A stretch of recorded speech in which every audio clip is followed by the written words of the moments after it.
Very, very excited to introduce our next speaker. He is a legend in the community industry. He's been working on this stuff, I think, longer than I have. We've been arch nemeses at some times. He used to run a community conference as well, which is also awesome. But he's run FeverBee for a long time, and FeverBee is one of the other organizations that has created so many incredible standards for this industry, has brought so many amazing community professionals together, and they've been doing consulting with a lot of the world's leading organizations, including Facebook, Google, the World Bank, Oracle, Amazon, Autodesk, Lego, the United Nations, Novartis, many more organizations. So someone who's been around the block, has worked in many different kinds of organizations, and we have a long session, it's over an hour, to dig deep into the engagement trap and help you figure out how to build actual meaningful engagement in your communities. So hopefully you're not too tired after lunch to give a very, very big CMX Summit welcome to the one and only Rich Millington.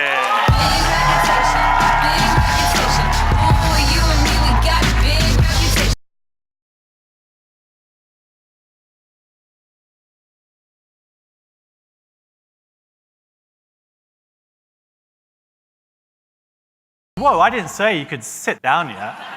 I think that's going to be the only standing ovation I get in my life, so yeah, I need to milk that.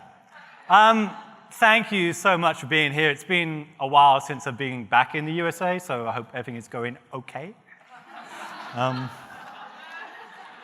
Also, thank you to Spinks for, as you said, it's kind of interesting.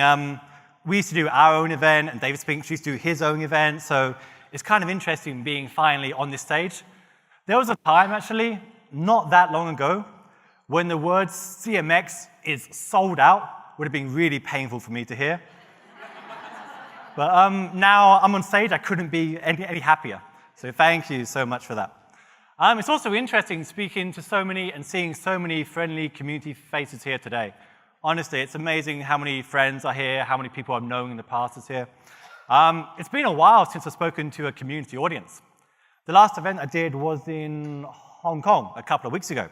And it was like a blockchain, cryptocurrency event. So the speaker lineup was like blockchain, blockchain, blockchain, the crazy community dude, blockchain, blockchain, blockchain. And on the second day of the event, they had a session where people that had created a cryptocurrency in some form could then pitch you to buy that coin. And boy, if you ever think you have trouble explaining the value of the community you've created, anyway, so it's amazing to be here. So today I'm going to talk about a couple of things. One is how we escape the engagement trap, and the second one is what is the value of a community?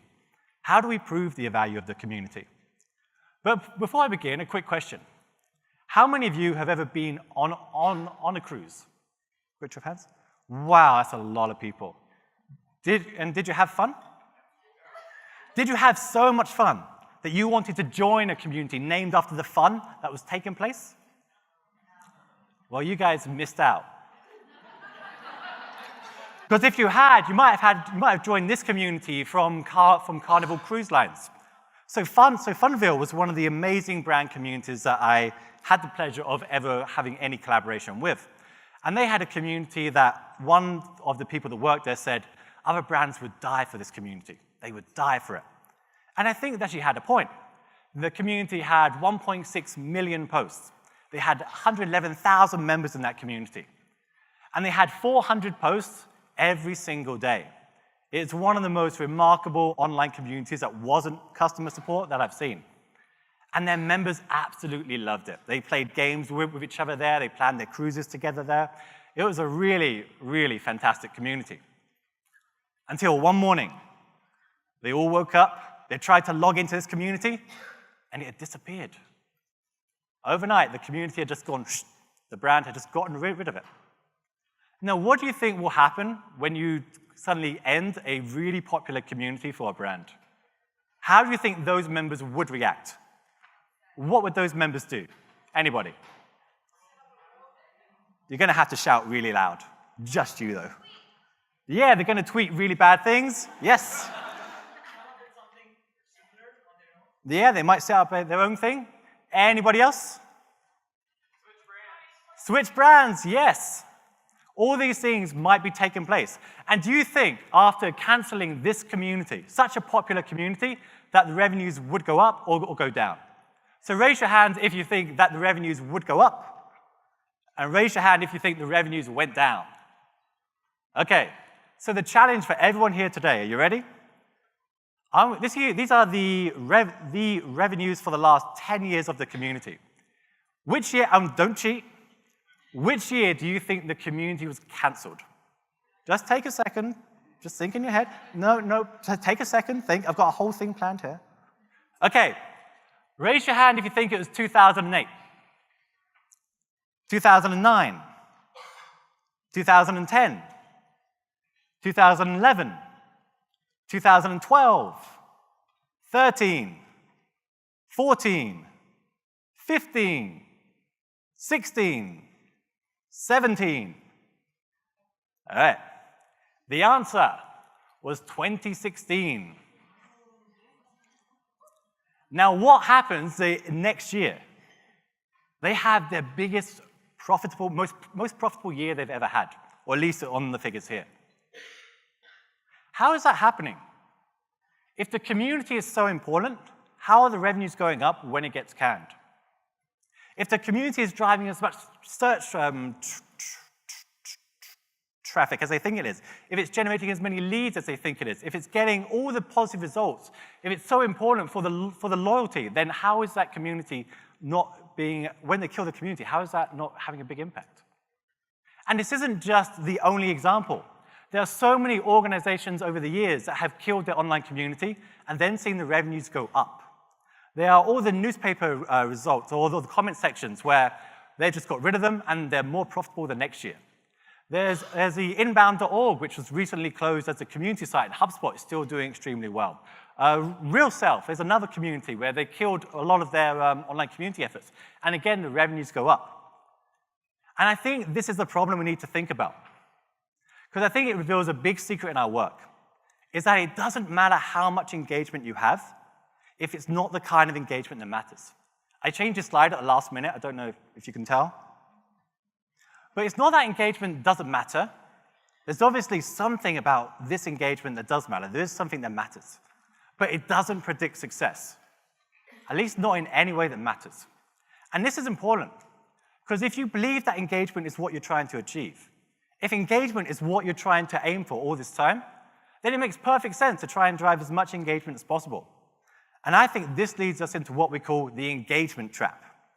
The engagement trap is what I think most people in this room, or at least a large majority of people in this room, are in today.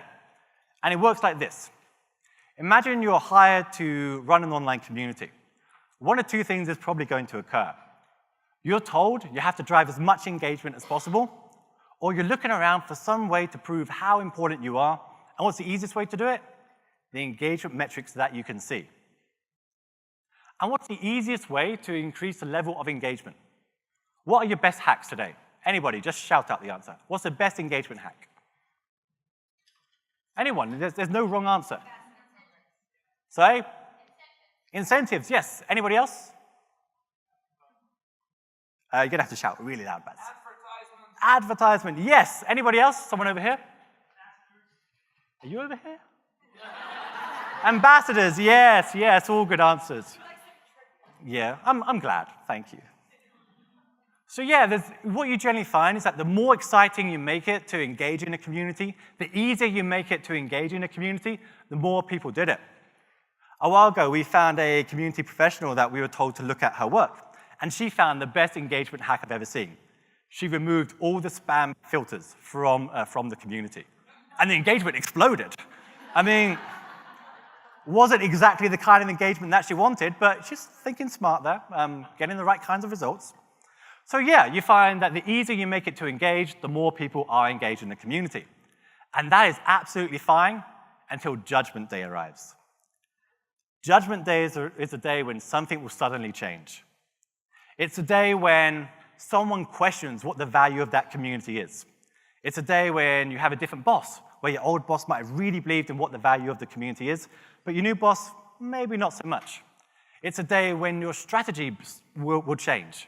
And then suddenly people begin to, hang on a minute, Why do we have this community? Or it's a day when you have a bad financial year, and all of a sudden the community team can be cut really fast in those situations. And at this point, you're kind of screwed, because you can't change to the engagement to any metrics that matter without a decline in the level of engagement, but you can't increase the level of engagement because people don't care about it. And this is what we call the engagement trap. And I know what a lot of people in this room are thinking right now. You're thinking, yeah, that makes sense, but it doesn't apply to me, right? How many of you, and raise your hand and be honest, how many of you report the level of engagement to your boss? Why do you do that if engagement isn't that important? How many of you try to do these big welcome lists of mentioning every member? How many of you try to get people to join the conversation, participate, or do any of the things that we just said to get people more engaged? And this is the problem we have. A lot more people are caught in the engagement trap than what we think. So what I'm going to talk about today are two different things. The first is how we make a community indispensable to the organizations that we work for. And the second one is how we make the community indispensable to our members. How we make it a community that people want to spend their spare time participating in. How many of you think your community is indispensable to your organization today? Be honest, if you're in this room, you're probably among the best community professionals in this world. How do you know? How do you know if you're indispensable to your organization today? I love the definition here. It's a community that is absolutely necessary. Absolutely necessary. And there's a really simple test here. Are you still going out there and trying to prove to your colleagues what the value of that community is? Or do they come to you to get that? Are you still trying to send the engineering feedback to the engineering team? Are you still trying to send case studies to the PR team? Are you still going to your boss and trying to tell them what the value of that community is? Or do they come to you to get that? That's what I think the test is. And I think most of us are on the wrong side of that test. And when it comes to what kind of results people want to see, it really depends on what you believe. It's a mirror. It reflects back what you tend to see. You see the results that you think you are looking for. And before I forget, if you ever have any spare time, look at people trying to sell these on the internet, because the photos are amazing. The photos of people trying to sell a mirror on the internet are fantastic. They really are. Just spend like 5 minutes. So this raises a good question for everyone here. How many of you believe it is really important that your organization has a community, even if you can't prove how much it's worth? Okay? And how many of you believe it's critical to prove the ROI of that community? Interesting. That's an interesting split. Okay. So we did around 100 interviews for the book that I wrote just now. Not just now, but over the last year. I'm not that impressive. And we found there's generally 2 or 3 different types of people here. The first type are the true believers. If you raise your hand the first time, this is probably you. The people that believe that an organization should have an online community. You might not be able to prove what it's worth, but you should have an online community. And if you believe this, you're probably tracking things along these lines. How many members you have, you're probably tracking the sense of community, you're probably tracking the number of posts or any diagnostic ratios that you have. These are the kind of metrics that you're probably tracking at the moment. And there are people like Gary Vaynerchuk here, who has a very interesting approach to this, where sometimes you just don't know what the ROI is, but you know it's important. And by the way, I would love to be a fly on the wall when someone used this as an argument with their boss. I think it would be the most amazing thing to be. But the point is, even if you can't prove it, you know it's a really valuable thing to have. You know it's important to have a community. The problem with this logic is that the retort to this is, well, what's the ROI of culling that community and putting that money in marketing, or putting that money in sales, or putting that money in PR, where you actually can see the results? And what we tend to find is that there's a question here. The people that believe this logic believe something really specific, which is, Rich, I probably should have put that in, but Rich, my engaged members can do X more than non-members. Do any of you use this as the logic? My members do X more than the people that don't participate in my community? Some of you here are lying. I'm not going to point you out. Please stop using this.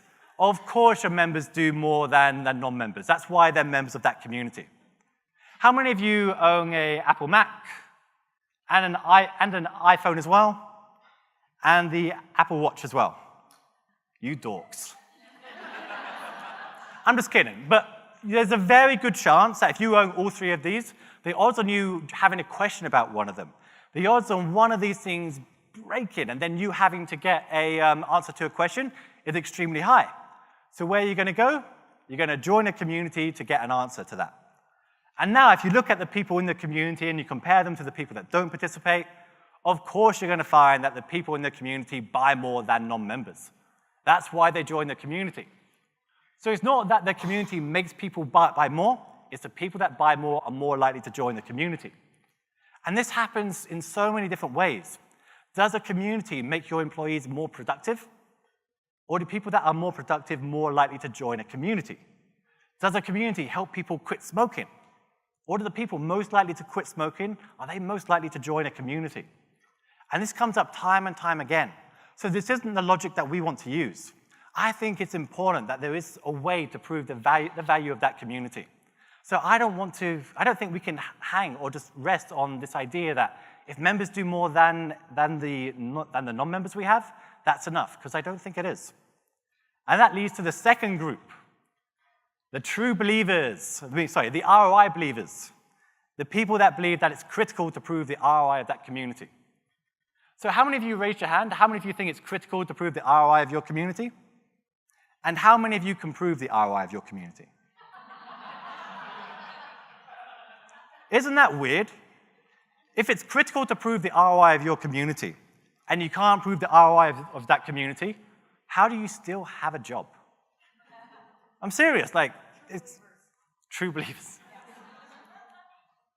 So we used to believe in this a lot, that you can prove the ROI of your community. Back in 2016, one of the first projects we did with SAP was to try and figure out what the ROI of an online community is. And we spoke to experts, we spoke to academics, we spoke to a variety of people that we could try and engage with to figure out how do you prove the ROI of a community? And what we find is that if you can define it, if you can clearly define what you want, you can measure the ROI of a community. It's not easy, but you can do it. But in interview after interview after interview after interview, what we found is that almost nobody is doing it. Almost nobody is actually measuring the ROI of that community, at least not in a financial sense. If you are, you're probably looking at things like the revenue that you have, the lifetime value of a customer, or reduced cost, or any of these things. But so few people are actually doing it. And one of the issues is that it's so difficult to do. How do you prove the impact of a community in anything that matters? What do you think has more impact, the community, or how good the service is in the first place, or the price, or what the competition is doing, or any of the other trends that are out there? There's so many things that influence what people do. How do you prove the ROI of that community? You can do it, but it's extremely difficult to do. And it's incredibly flawed as well. One of the most common ones was call deflection. How many of you are using this right now? Call deflection.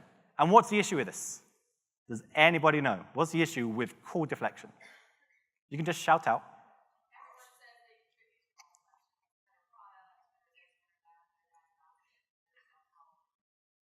Yeah, I can't see who said that, but someone over there is possibly right. The problem with call deflection turns up very often when you actually check it's a cost less. Are we spending less on our customer support as a result? So we've had situations in the past where a client has said, well, we found with call deflection, we are deflecting 30 million in customer support costs. And then we go and speak to the person that's running the customer support team, and he says, well, my budget is like 5 million, so it doesn't quite connect. So there's issues with the ROI. Very few people actually using this today. So what we need is a different way. What I found time and time again in the interviews with the people that seem to be most successful in building online communities, the people with the biggest teams, the people that were achieving the best results, is that they have more of a pragmatic approach. It wasn't that they were they knew that it's important that you have to prove something. at the end result. But they also knew the ROI didn't quite work as a metric for most of the work that we do. So they looked at something else, the impact. What is the impact that they were trying to make? What were they trying to change? What would be different as a result of the community? Who would that community help? These are the kind of things that they started to look at. And these were usually really specific, because they would go to the people that they were working with and ask them, what are you working on? What are you struggling with right now? And they would align the community to hit those kinds of things. And the kind of things that they were looking at were very different from what most people would usually be looking at. They were looking at things that most people completely ignore. One of them was avoiding costly mistakes. Again, if you put this into search, you get some great stuff. You really get some great stuff.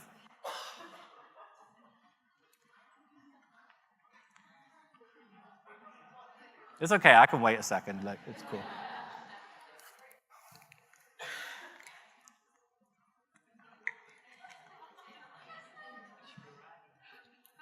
Are we done? So avoiding costly mistakes, things like if you've got a community that can stop you releasing a piece of software that has flaws in, has bugs in, that's an incredible win.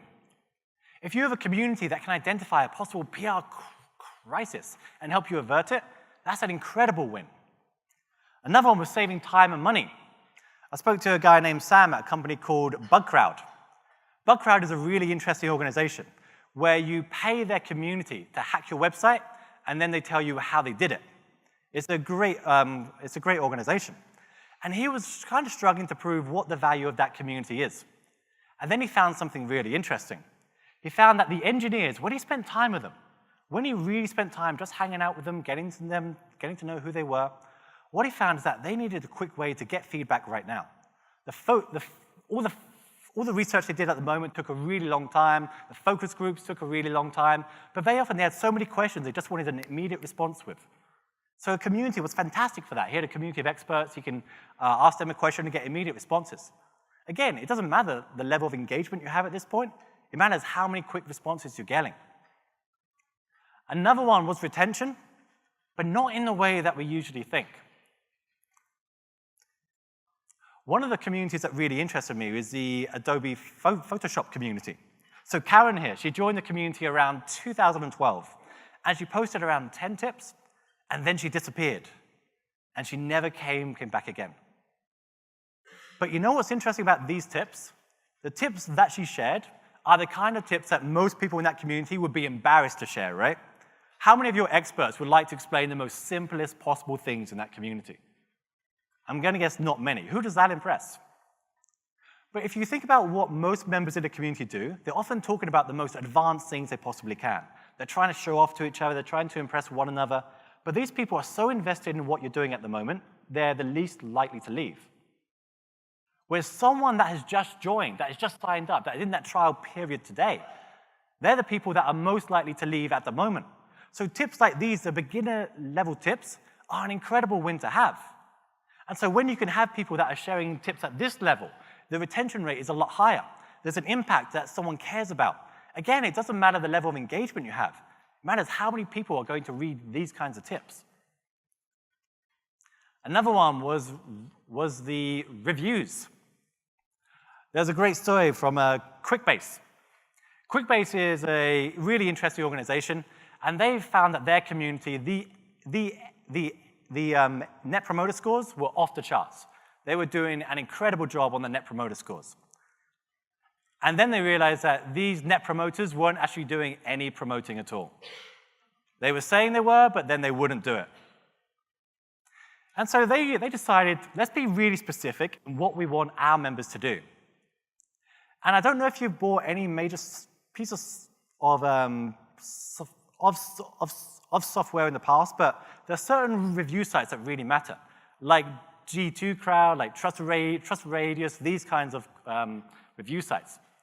And if you can prove that you've had 159 reviews in that community from members of your community that makes you the leader in that category today, there's millions and millions in sales in this. That's an incredible win, an incredible win. And again, they're not tracking the level of engagement. They're tracking an impact, a clear impact that they can see. And it happens again and again and again. One of the issues with call deflection is that you can spend so much time trying to get people to your platform and answer questions that you ignore everywhere else where they're asking questions. There are so many other places today where people can ask questions and they need help. So you can get your members to go outside of the community, to answer questions outside of that community, not just inside that community. You can go to Reddit here, you can go to any of the other major sites that are out there, Quora, Yahoo Answers. There's so many other places where people are asking questions, so many other places where you can have a huge impact. You can also source great content as well. Fitbit do an incredible job of having these lifestyle communities where people don't only get support on using a Fitbit and how to set that up, but they can talk about how to get fit. They can talk about how to sleep well. And what they do is take the discussions here and send them to the experts that they have to create blog content for it. Their best performing material all comes from the community today. And in terms of the search traffic that this attracts, that's an amazing win. That's exactly the kind of things we can do. Again, they're not looking at the level of engagement, they're looking at the impact, something that's far more specific, something that they can immediately achieve right now, something they can show one of their colleagues that's going to have an amazing win for them. So time and time again, we find that it's the impact that matters. Sure, if your community is the product itself, if you're an advertising-supported community, then maybe the level of engagement still works for you. Or if you're a boss that demands the ROI, if you're one of those rare bosses that really demands what the ROI is, then yeah, it might make sense to measure the ROI of that community. But what we're seeing and what we're finding time and time again is that it's the impact that matters. What is the impact of that community? And that will always be something more specific that one of your colleagues will really care about. But the danger of this is that you come and you figure out what impact you're going to have, and then you go out there and try and persuade everyone else how important that impact is. And you find that's a really tough sell. It's really hard to do that. And you often find that you're just misaligned. And there are misalignments that happen all the time. One of my favorite stories was Ryan from SwiftKey. Is he here? Ryan, where are you? I'm about to talk about you on stage. I hope that's cool. Yeah. So when I spoke to them, they had a great community where they were trying to get the product they had into the hands of their members and get great feedback from that. But what's the other thing you need for this to work? Please, just shout out. What do you need for great feedback to work? Yes, you need the engineers to listen. You need people that are going to be like, all right, that feedback is fantastic, and we're going to use it. And that means you have to get the feedback to them in the way that they want it. And what Ryan and the people he was working with found is that getting the feedback itself wasn't that difficult, wasn't easy, but wasn't that difficult. But getting it to the right person, getting it to the time they're going to use it was the important thing. So they sat in on the meetings of the engineering team. And what they found is that if you get it at the beginning of an engineering sprint, that's the time that they can use it. So it's a misalignment. It's really easy to fix that misalignment once you know what it is. Sam from BugCrowd again was another great story. He had a community and he's getting that feedback like from the engineers, but then he realized that the sales team really needed material for their presentations. They had a big competitor and they were trying to steal one of their competitors' biggest clients at the moment. But they needed great case studies, they needed great testimonials, they needed to know that the hackers in that community were better than the hackers in a rival community. And that's exactly what his community can provide. He can provide these kind of things. And the impact of that on the sales team is absolutely huge. There's so many things that we can have an impact on that if we just make sure we're not misaligned in the first place. And this happens all the time. A friend of mine recently lost a community job twice in about a year. The first time was at Moz, and then at RealSelf after that. Both times they had a really engaged community. They had a really engaged and a really successful online community. And he was telling me that at RealSelf, they had a community for people that were considering any kind of elective surgery to talk about it and how it feels and all those kinds of things. And so I flew to Seattle and I met the CEO of the company, Tom, who was very kind to me and very generous in what he shared with me, and I'm sure he'd be cool with me sharing it with everyone here. And what he's saying is that by the time you've come to the website, you've already made your decision of what you're going to do. You've already decided you're going to have it at the moment. So discussions about whether to have it or not fall back up the sales funnel. The community was misaligned. The discussions he wanted were reviews. The discussions that he wanted were people talking about the things of what it's like to use this surgeon or that surgeon, what that experience was like. And it's a really simple misalignment that you can fix, but you have to be aware it's there. And this is a really important thing, because we spend so much time, we have so many discussions about how do I get my boss to support me? How do I get the colleagues I work with to support me? And believe me, it's a million times easier to do this if you begin with something that they already support. If you begin with something that they already support. The Weebly story is really interesting as well. So the community manager there spent the first month just reaching out to the people that were in the organization and finding out what impact they wanted to see. And her original intention was to have a call deflection community where people would come and they'd ask a question, they'd get an answer and leave. But the customer support team, what they found is that, no, we don't want to drive people away. We want to have a discussion with them. We want to get to learn more about them. The marketing team, what they wanted was to get the brand tone and the personality right. But just by knowing this, just by going out there and doing the research first, it was incredibly useful to do. We spend so much time with every client that we work with trying to deeply understand who the stakeholders are and what they want. We ask questions like, what are your hopes and fears? What are you struggling with at the moment? What are the kinds of things that you want to see? Where do you want to be in a couple of years' time? And this takes a huge amount of time. But it means that when you have a goal, you don't have to worry about getting support with that goal because you're beginning with something that people already support. This is an example. This isn't a real client here. I'm not going to do that. So what you can do now is when you have that impact, when you know what impact you're going to have, you can have that. That's a year one goal. We're going to take this priority, this person's priority, and that's going to be the goal for the first year. And you know you're going to have support from that to begin with. But what do we do next? What do we do after that? A while back, we tried to build a list of every brand online community that we could find. And we found around 600 or so. And when we started going through every single one of these online communities, I came up with this idea that I thought was really clever at the time, was to make a list of the ones I liked best. I never would have realized that putting a lot of your work onto a list would have been so controversial. Sorry about that. But one of my favorite online communities was the Alteryx one here. But take a look at it. It's not the most engaged online community. Yeah, it's quite busy, but it's not the most engaged one. But what do you notice about this community? What makes this community unique? What do you think? Let's have someone on like this side of the room, because those guys are taking all the oxygen. Sorry, guys. What's unique about this online community? Yeah, a lot of different things to do. That's pretty much it. Think of all the different ways that it's helping, all the impact that it's having. So you've got the retention here with the retention of the newcomers.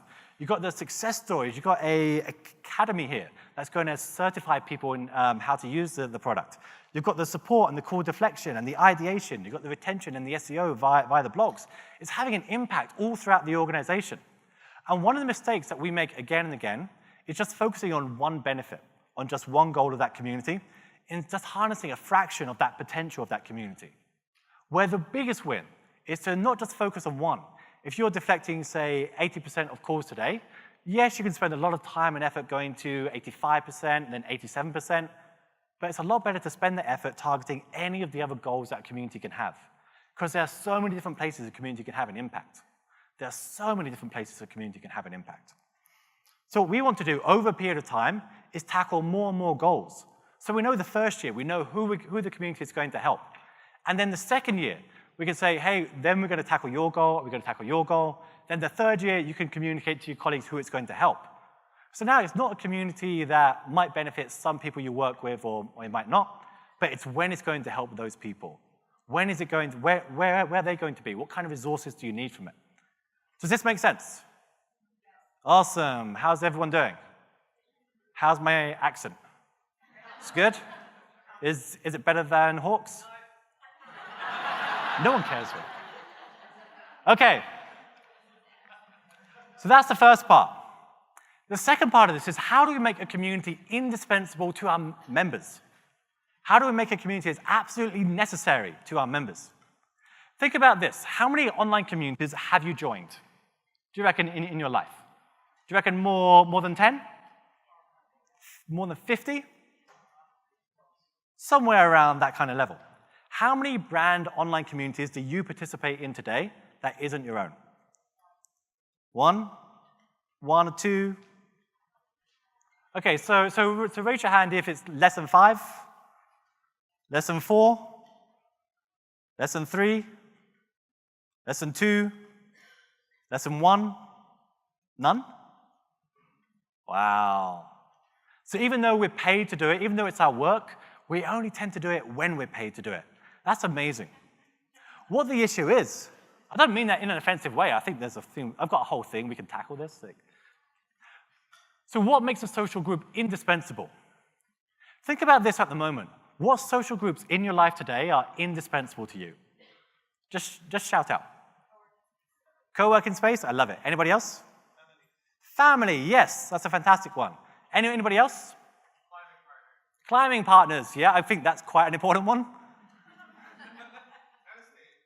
Sorry, I didn't hear that. I didn't hear that again, but yes, I'm sure you're right. Yeah, oh yeah. Awesome. Sorry, Jen, do you want to shout out? You're looking like you want to shout out. Tennis. Okay, well, you rudely interrupted my talk. What we generally find is that the groups that are indispensable to us tend to offer some very specific things. It's a sense of belonging to us, where we feel like we belong amongst that group. Or it's a sense of exploration, where we can explore things that are really exciting, that are on the cutting edge of that field. Or influence, where we can have more influence than we can possibly have alone. Or emotional support. There are like 4 very specific things that the groups that tend to survive, the groups that are indispensable to our lives, tend to have. And if you don't have these things, it's very hard to make a community indispensable. And what you might think is that every brand that has a community today is being really clear about what the value of that community is. What makes it completely unique? Because the challenge today isn't just whether people should join a community or not, it's whether they should join your community or not. Because the competition is growing. There's Facebook, there's other groups that are out there, there's Slack, there's so many other people that can start their own group for that same field that you're in. So a while back, I began looking at all the banners that were around today, and all the banners that appeared on the community. And what staggers me is how many online communities are promoting like exactly the same 3 or 4 things. Would you like to guess? What do you think that message is right at the top of the page? Join the conversation. Yes. Anybody else? Sorry? Ask questions, get answers. Yes. And the last one was share your expertise. Time and time again, it's these specific things. And this is important. Members don't want to be metrics. It's not enough to get members to do things that you can count. We want to get members to do things that do count. And time again, we find that the banners, join the conversation, search for this, or share your expertise. This isn't enough. There's so many other places we can go to share our expertise. There's different blogging sites. There's different online communities we can go. There's so many other places we can go to search for questions and get answers. So what's going to make our communities unique within that field? And this isn't just me going on a rant. We looked at the data behind this. So a while back, we scraped the data from 190 online communities. Actually, I say we, it was Baz over here. Baz, can you just raise your hand? You should all get a chance to chat to Baz about his community analytics tool. So we scraped the data, or Baz scraped the data from 190 online communities on one platform. And then we began looking at how many people tend to stick around in these communities. And the metrics were staggering. So we found around, around 30 to 50% of people that make their first post in a community never make a second post. If you're doing a customer support community, this number is way higher. We found that around 70 to around 80% of people that make their first post in a community are gone after 30 days, and they're never going to come back. We found that around 85 to around 90% of people that make their first post in a community are gone after 90 days. Isn't that amazing? Think of how much time and effort we make on our SEO and the gamification, welcoming people to join a community and the content that we've created, and we're wasting at least 90% of it. But this isn't the worst thing. The worst thing is that this is only the data that we can scrape. It doesn't include all of the people that register and then don't participate. And I think we end up with a situation like this, where most brand communities have a really good group of the veterans, the people that have been there forever, and then they have a group of people that have just joined the community, and a big gap in the middle. And the conclusion, I think, is that most brand communities today are unnecessary to their members. People come, they make a post, and then they disappear. Something is going fundamentally wrong here that we need to fix. And I think the conclusion from this is that we've spent so much time making participation as easy as possible without really thinking about whether these people do stick around. So what if instead of helping members make the easiest contribution they can make, we try and get members to make their best contribution to that community? What if we completely change how we think about this? What if we raise the bar to participating? One of my favorite online communities is this one here, projectmanagement.com. What makes this community unique is that it was founded around 99, around 2000, I think. And you know, if you're building a community today, what do most people do? I'm going to start a forum for people to talk to each other. What's different about this is that they wanted one thing, to share the templates you have, to share the material that you spent so much time creating, share your best resources. Don't just participate and share your opinion, but share your best resources. And the results over the last 10 years, the last 18 years, have been incredible. They've got 800,000 members and 1,000 templates within that community. You know how hard it is to get members to share these things? You know how indispensable those kind of things are? It's become a community where if you're in this field, you're going to join this community because you want to have your expertise going there. You want to show off how good you are. That's the kind of community that's indispensable in your life. Another one was this one, a data science online community. Now, it would have been really easy to create another online community for data scientists to talk to one another, a forum, and you're done. But they didn't do that. What they did that's completely different is they focused on competitions. They focused on something more important, excitement, exploring the cutting edge of that field. They made a community that was completely unique in their space. And then they realized that it wasn't just the competitions that people wanted. It was the data sets. So then they began sharing these as well. A completely different approach to building a community. And the forum, the discussion area, came much later. So we don't just want people to make a contribution to a community. We want people to make their best contributions to a community. And how do we go about doing that? How do we get our members to make their best contribution to a community? Well, one way of doing it is the commitment curve. I'm sure most of you have heard of this. You start off low with really simple contributions, and then you build up over a period of time. And if this is working for you, please keep doing it. But we've tested this a couple of times. We've tried this with clients. We've done a lot of research on this, and we generally don't feel it works. What we tend to find is that if the commitment curve worked, people would participate very slowly at first and get more committed over a period of time. And what you find is that there's a tiny group of experts that participate like nuts, and everyone else, they join, they read a few comments, they disappear, they come back, they might share a blog post, they disappear, then 2 weeks later they come back, they post a few more comments. They tend to be far more erratic than that. And this happens in community after community. And this is really important, because there are so many people that are putting their effort in the wrong place. How many of you have ever thought, all these lurkers in our community, if I could just get them to participate, I would have the most active online community ever? No one has thought that? It's really just me with my hand in the air? Well, that went well, didn't it? So the problem with this is that no matter what you do, you're almost certainly not going to convert the lurkers you have today into active members of that community. And there's a reason behind that. Is that they don't have the time, they don't have the expertise, they don't have the motivation to participate.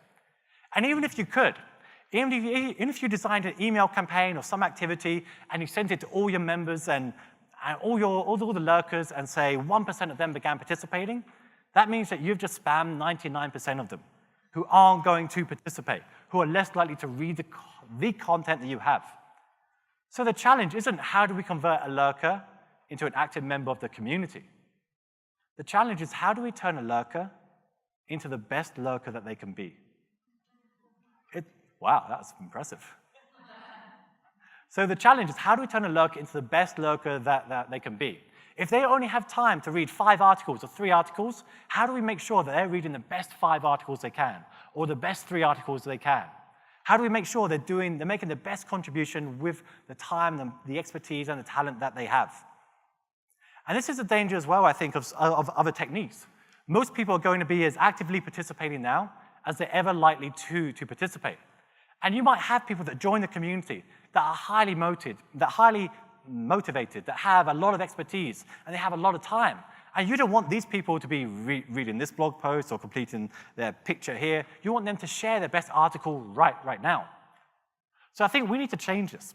It's not just about helping members make their best possible contribution to that community, but by making them do it with the time, the talent, and the motivation they have today. And this should change your entire approach. So it's not just a case of getting people to participate or treating your entire audience exactly the same. It's about figuring out what skills they have, what motivation they have, what time they have, and then using that to make sure they can make the best contribution they possibly can. So yeah, there are some people who can share their best resources in the community. There are some people that might have a lot of experience and a lot of motivation, but not a lot of time. They might just share a solution. There are some people that might be very motivated, but don't have a lot of skill or time, but they can share links. They can help other people out in that community. So we want to change how we're doing this. If we want to make a community indispensable to our members, then we must have to change what we're asking them to do. We have to think about it. Let's imagine we're doing a customer success online community, where it's about retention. We want our members to be as successful as possible. And we might say, okay, the lurkers in the community, or the learners in the community, which I think, by the way, is a much better term, the learners in our community. If we've done the research and we know you're only going to read a few articles, then we're going to send them a digest in that community. Here are the top 5 articles that you can read. Here are the things that you need to know. And that's going to make you much more successful. That's going to make it a lot easier for them. That's going to help make the community more indispensable to them.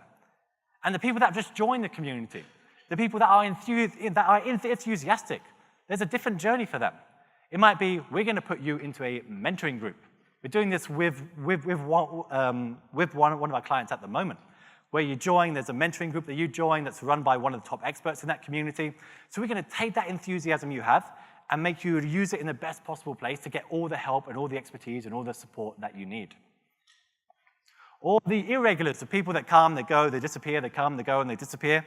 What can they do? What's the best contribution they can make to that community? And remember, this all has to support your goal as well. Whatever that impact is, whatever you're trying to achieve, whatever you ask your members to do has to support that goal. So here, it might be to highlight what do you most want to learn about. It might be to vote on what content they like best.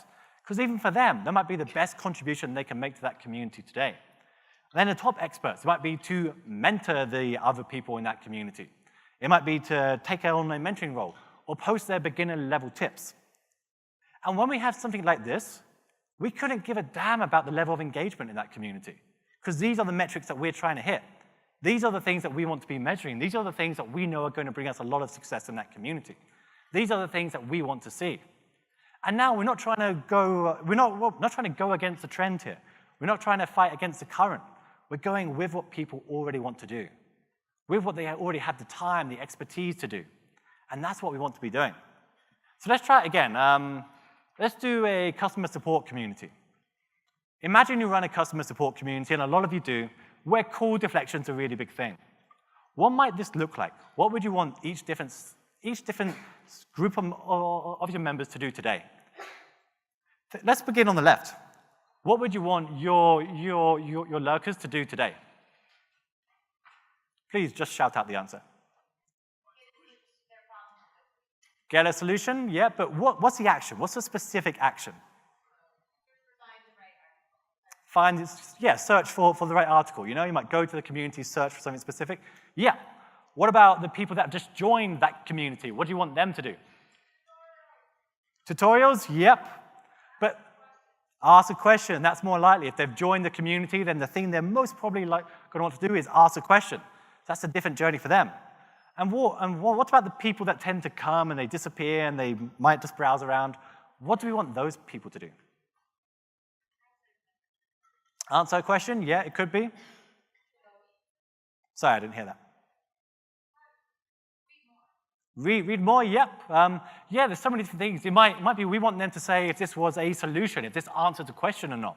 There's so many different things, or just highlight. Is this an issue you have as well? There's so many different things we can ask them to do. And what about the top members of that community? What might we want these people to do? Share their resources as well, answer questions, these kinds of things. So it's all really specific to the goal, and it's based around what they already have the time, the talent, and the expertise, and the motivation to do today. Let's try one more. Ideation, feedback. So imagine the goal of your community is to get great feedback. What would you want your members to do? Let's begin on the far left. The lurkers in your community, what would you want them to do? This is a difficult one.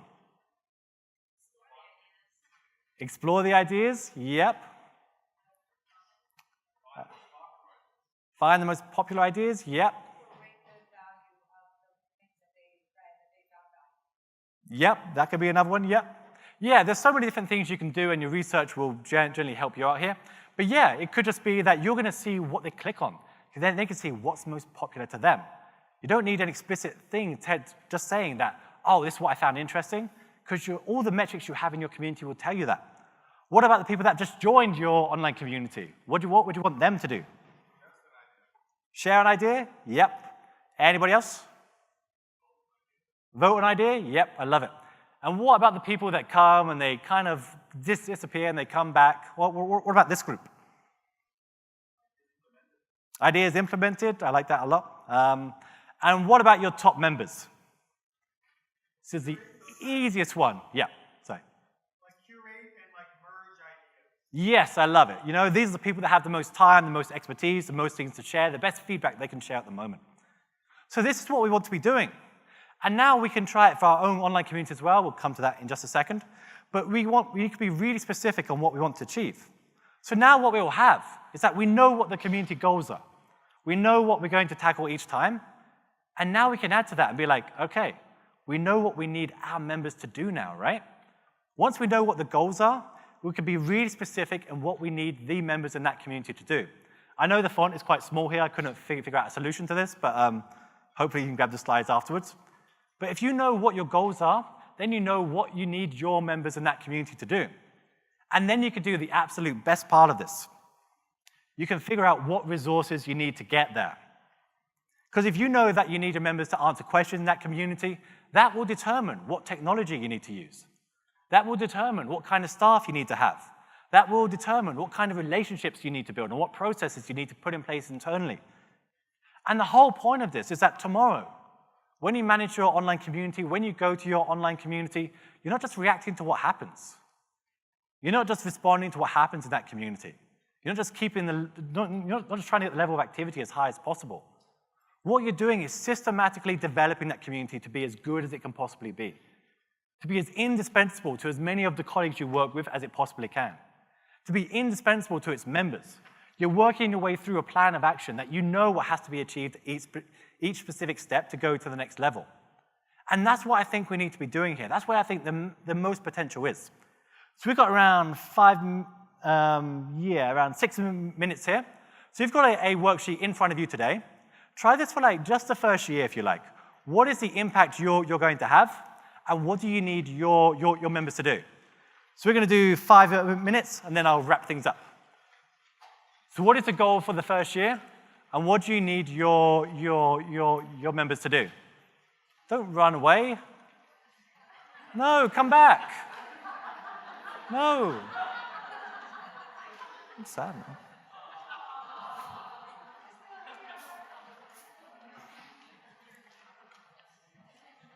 Five minutes. You can work with the person that is next to you if you like, or if you don't like them, just work alone.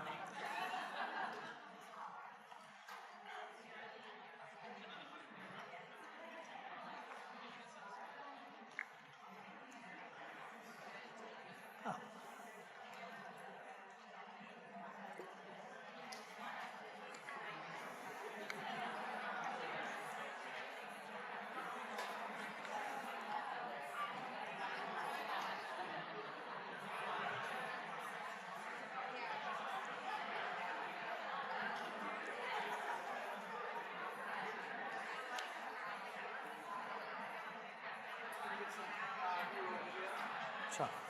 So where you were is perfect. Have you? You need to say hey?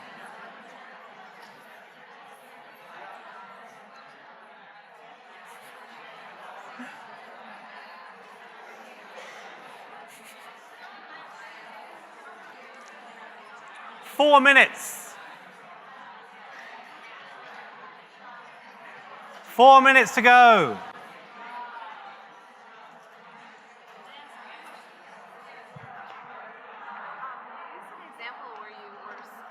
Showed like a really simple way of contributing to a community. Yeah. And then you also talked about having the best possible content that you can put on a community. How do you pull those two ways of, how do you pull that together? You know what, can I take this afterwards? Or just... Yeah. Okay, I'll write it down.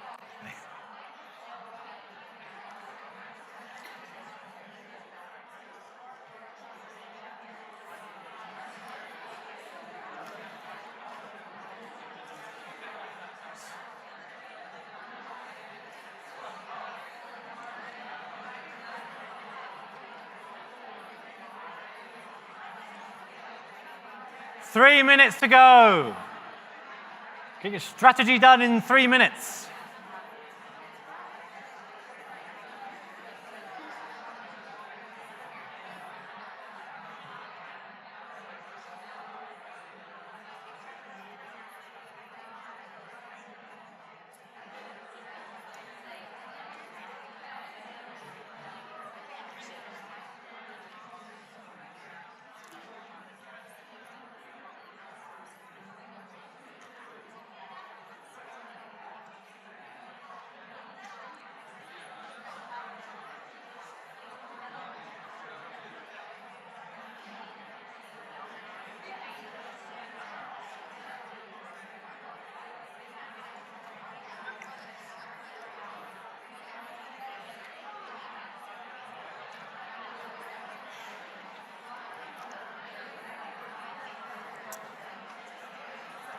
Two minutes to go.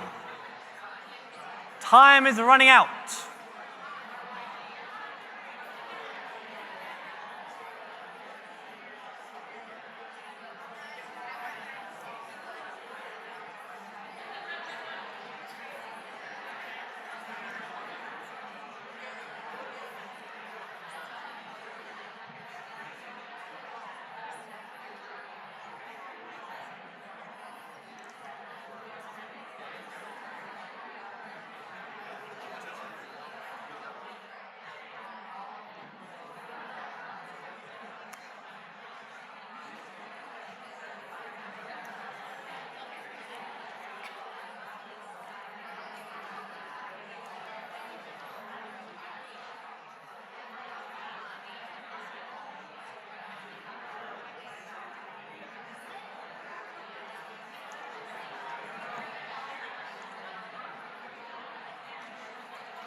Thirty seconds. 30 seconds to go.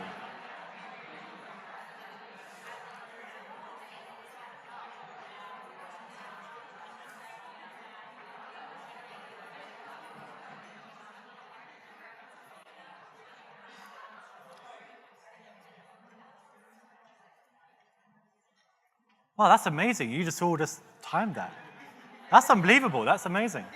Thank you so much. So that's a very condensed version of trying to do it in like 5 minutes, and I appreciate that. But does this make sense? It's not the level of engagement that we're tracking. It's the specific things we want to see.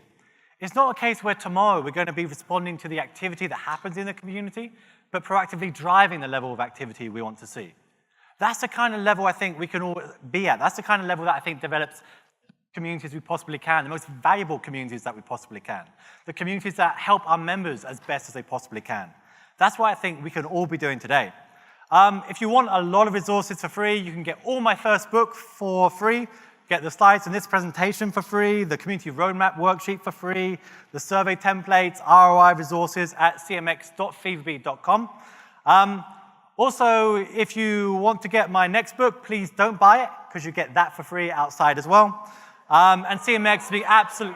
Oh yeah, thank you. Shut up. And thank you so much. Like, CMX is an amazing event to speak at, and you guys are being amazing. So thank you so much.